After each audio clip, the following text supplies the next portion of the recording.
Olá pessoal, aqui é o Velgas, hoje é dia 7 de abril de 2026, 11 horas, horário de Brasília. A Ucrânia queimou bilhões de Putin. Vamos descobrir como a Ucrânia fez isso, como ela causou um prejuízo de quase $1 bilhão à economia de guerra russa em apenas uma semana. Nesse vídeo nós vamos revelar os detalhes, jamais complementando mais detalhes do que eu já falei para vocês em outras oportunidades, desse ataque que teve um reflexo muito grande na economia de guerra aos portos de Ust-Luga e Primorsk. Só ali eles estão tendo prejuízo diário todo dia porque os portos estão paralisados. E acho que vão demorar muito tempo paralisados pelos estragos que a Ucrânia fez.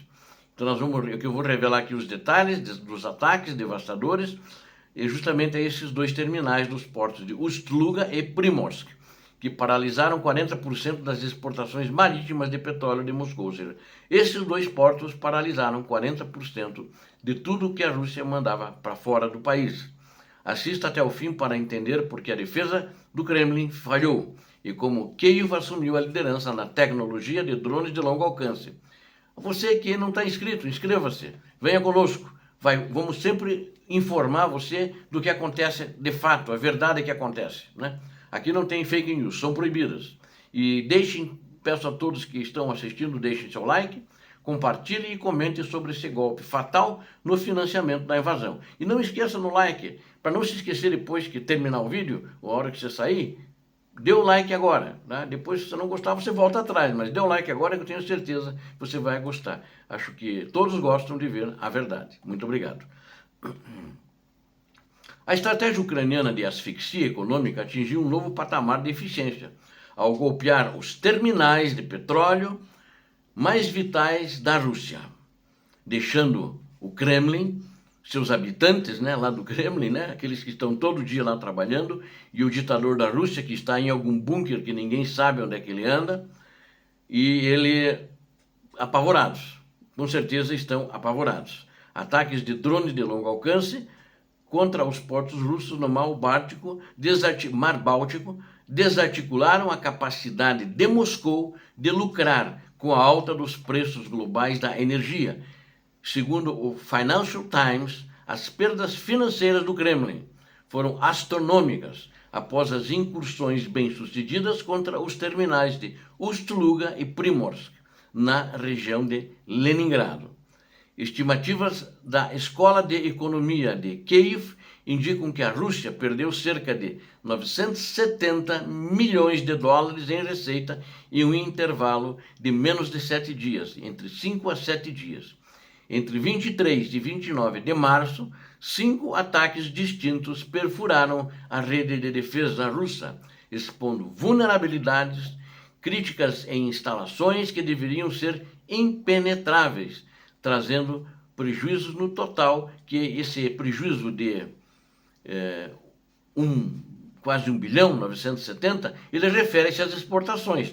Aí se você somar os prejuízos dos terminais portuários ali, né, das instalações, daqueles tonéis gigantes que armazenavam petróleo, que foram destruídos, passa de 1 bilhão muito longe, né? Então esse é os prejuízos na exportação.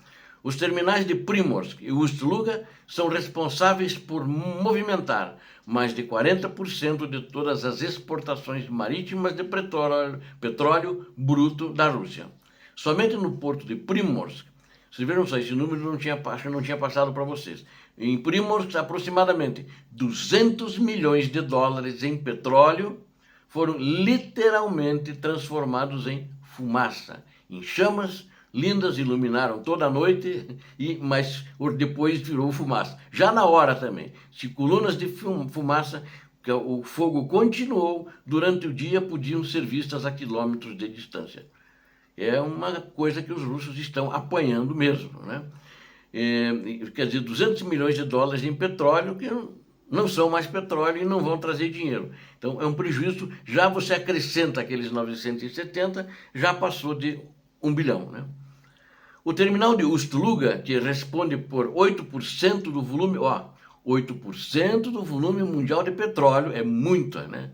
esse petróleo exportado, 8%, só esse terminal russo, viu suas atividades despencarem em 70% logo após esses ataques que eu relatei para vocês, que aconteceram agora, 2 semanas atrás, né?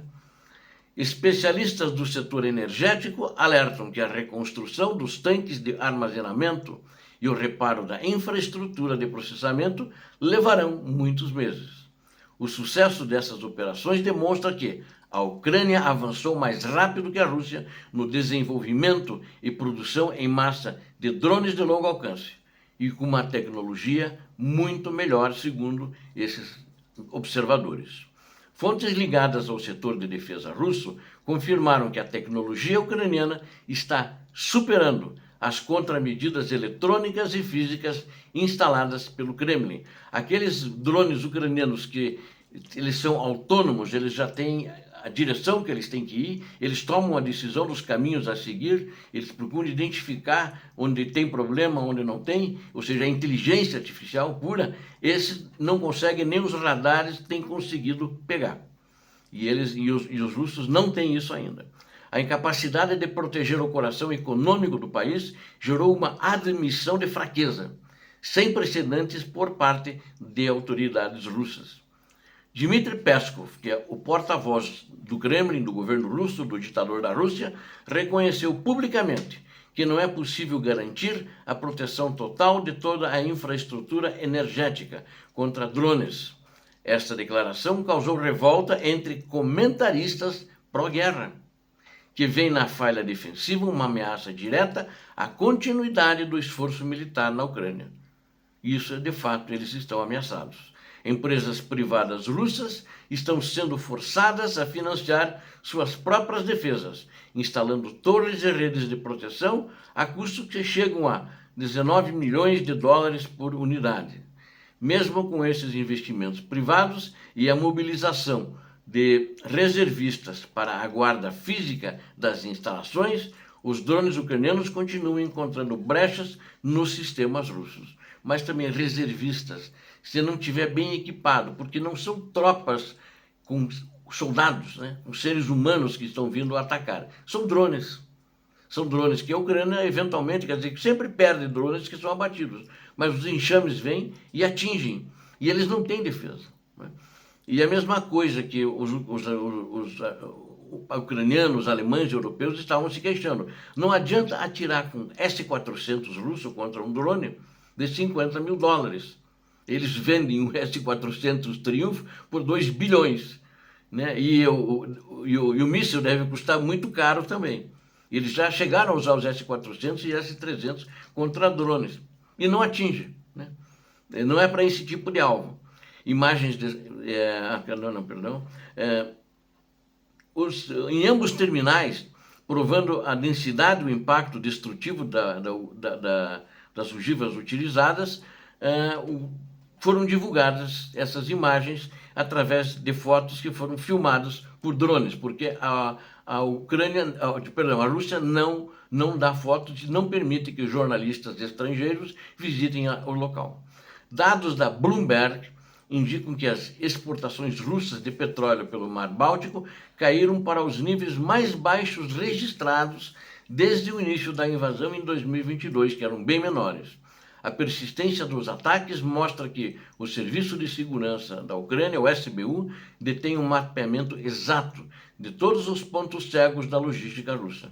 A Ucrânia não apenas resiste no campo de batalha terrestre, mas agora dita as regras do jogo econômico ao destruir a fonte de financiamento de Moscou. Cada drone que atinge um tanque de combustível em Ust-Luga retira milhões de dólares que seriam usados para fabricar mísseis e pagar mercenários, e mesmo pagar as tropas russas. A superioridade técnica ucraniana está transformando ativos bilionários russos em passivos tóxicos e estruturas inutilizáveis. O Mar Báltico, antes um porto seguro para os lucros de Putin, tornou-se uma zona de alto risco para qualquer navio-tanque que opere com a Rússia. E esse desastre que aconteceu para a Rússia do ataque ucraniano, lá em Ust-Luga e Primorsk, com certeza vai ter uma influência muito grande, mas muito grande mesmo, na bancarrota econômica da Rússia. o prejuízo de quase US$ 1 bilhão só em combustíveis que estavam ali, em uma semana é a prova definitiva de que a Ucrânia encontrou o calcanhar de Aquiles da máquina de guerra da Rússia. Ao paralisar estes dois gigantes, a Ucrânia não apenas destruiu infraestrutura, mas drenou os recursos financeiros necessários para a continuação da agressão russa contra a Ucrânia. A incapacidade russa em proteger seus próprios terminais no Mar Báltico sinaliza uma mudança profunda no equilíbrio de forças, onde a inovação ucraniana vence a força bruta russa, que tomou a decisão errada de invadir a Ucrânia e não esperava que isso fosse se arrastar por tanto tempo e a Ucrânia tivesse a capacidade de destruir alvos tão importantes, não só ali, mas portanto, por toda a Rússia. Obrigado a vocês que assistiram esse vídeo, conto com vocês. Peço a Deus que abençoe a todos vocês, que abençoe a Ucrânia, que abençoe o Brasil. Paz e bem, paz para toda a humanidade.